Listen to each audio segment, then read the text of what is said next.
Juste une question.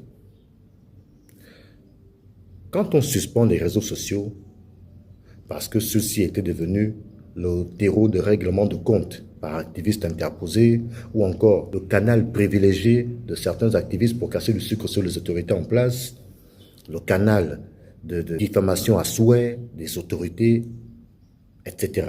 Est-ce qu'on est sûr qu'une fois on aura rétabli les réseaux sociaux après donc cette suspension qui est momentanée, ce qu'on dénonce là ne reviendra pas au galop plutôt que le naturel qu'on a ainsi chassé ne reviendra pas au galop?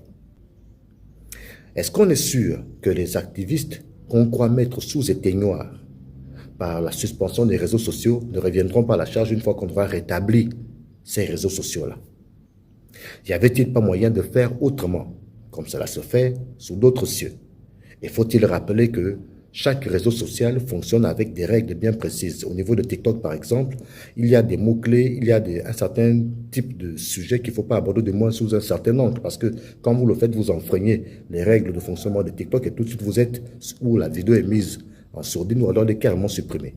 Même votre compte peut être supprimé si peut-être aura-t-il été abondamment signalé par des personnes qui ne partagent pas ce que vous avez partagé comme contenu. Aujourd'hui, il y a plusieurs entreprises qui ne peuvent travailler sans Internet, ou plutôt qu'aujourd'hui, au niveau entrepreneurial, on ne peut plus rien faire sans Internet.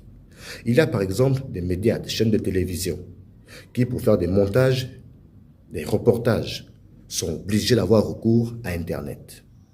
Il y a par exemple des éléments montés ici et par exemple vous avez une équipe de reporters qui est à l'intérieur du pays, qui a fait un reportage et puis qui doit le faire remonter via certains canaux Internet. Mais ça devient compliqué pour tout le monde. On a expliqué qu'on a juste bloqué l'accès aux réseaux sociaux, mais malheureusement, il y a que cela perturbe jusqu'au niveau même du fonctionnement normal, quotidien d'Internet.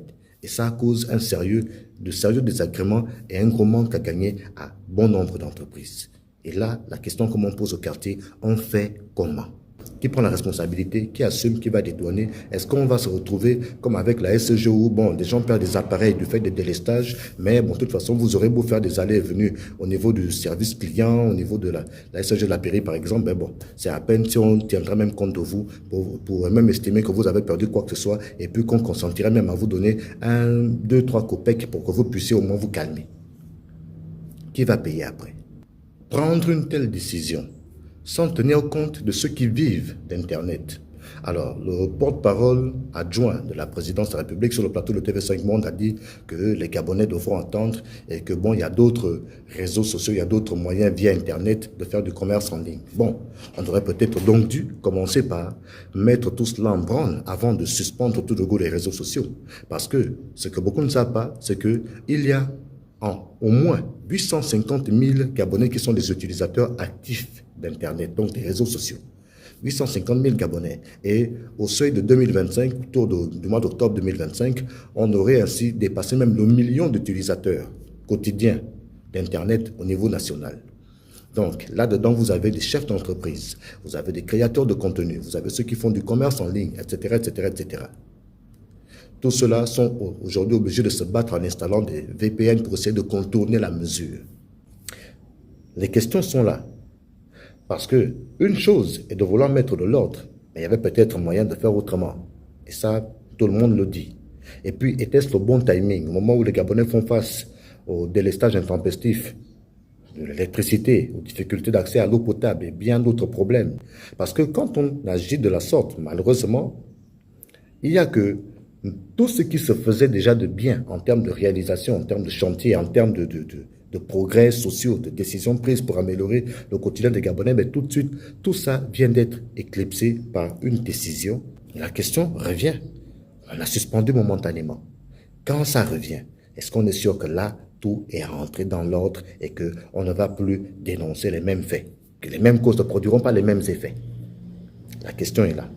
On attend donc de voir. La décision a été prise par la Haute Autorité de la Communication, qui est le régulateur national des médias et de tout ce qui est communication au niveau national. Il a été dit que l'État était entré en négociation avec Meta, qui est propriétaire de Facebook et WhatsApp, et qu'il en serait de même pour YouTube, Instagram et tous les autres réseaux sociaux. On va donc voir ce que vont donner ces négociations et attendons donc de voir si une fois tout ça est réglé, si on ne va pas recommencer à dénoncer les mêmes faits. Simple question, simple constat. On attend donc de voir. Et très bien, et on avance.